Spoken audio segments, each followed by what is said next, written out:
Ah, the big giant orange 1970s car that floated around Tatooine on a smeared Vaseline lens effect.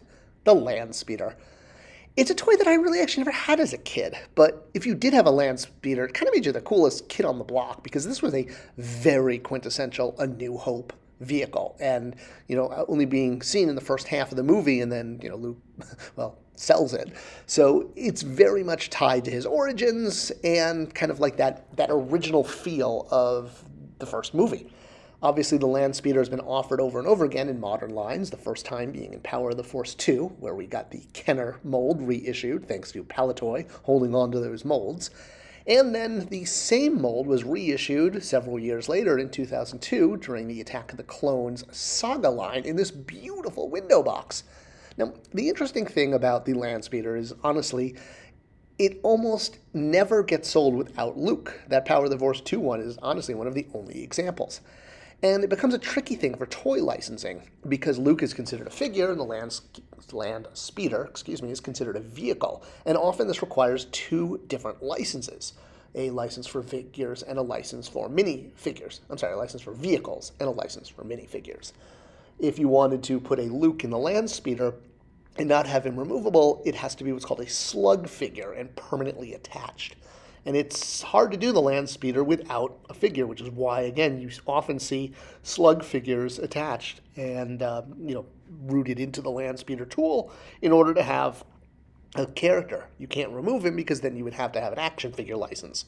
So things like the Black Series, which have the rights to both, can combine them. And honestly, giving a Landspeeder Luke works really well at retail because it's a good way of plussing up your main hero with a sort of mini vehicle. It's not as big as the Falcon or even an X-Wing, but it is associated with the hero character, which is very important.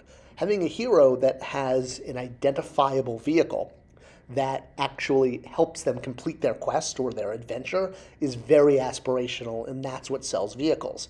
If it's just something that they get in once to go from point A to point B, not as exciting. And like I said, this was offered in a very beautiful window box, and this is probably the best version of the Landspeeder we've ever gotten as far as paint deco, taking the original tool and just basically really plussing it up with that same little clutch stick that made it do the quasi-float and all the way down to the 3 jets on the back and the missing casing and the exposed wiring, all of that deco. And again, in that beautiful box, which is a shame because with Hasbro walking away from window boxes in the last year, it's really, it's been tough not seeing beautiful toy packaging where you actually get to see the product. I mean, look at how beautiful that looks. It's just going to jump off shelf. The Luke that is included with this Landspeeder, it makes a perfect accessory, is a very Tatooine Luke. In fact, it's a Tatooine Luke we already have. It's this guy that was released as part of the Power of the Force 2 flashback series as a tie-in for Episode 1. So here we are at Episode 2, and we're getting an Episode 1 era Luke re-released, but, it's only 3-4 years old at this point. It totally, fits in. It's not like it's going super backwards like that Cloud City Guard that came with the Carbon Freeze playset from a while back.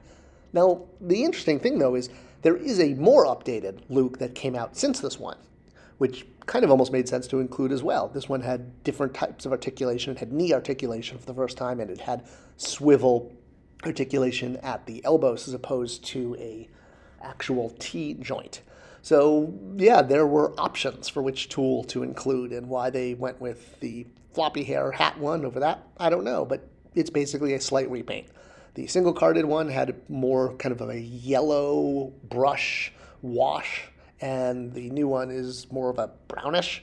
Yeah, just different enough to make you mad. Doesn't come with the hat, though, which is a shame, but it does come with this long hunting rifle for hunting womp rats? But yes, this is basically a direct re-release of the previous figure, slight changes to the deco, and the previous one, of course, had the little peg to put the micro binoculars on. The new one, the peg is removed, so I guess technically that makes it a different figure. It's one of the most iconic Lukes of all time, and if you can't make, a couple variants of him with lightsaber, no lightsaber, with micro binoculars, without, floppy hat, hey, I'm just glad I had a Landspeeder, which I then donated to my daughter's school.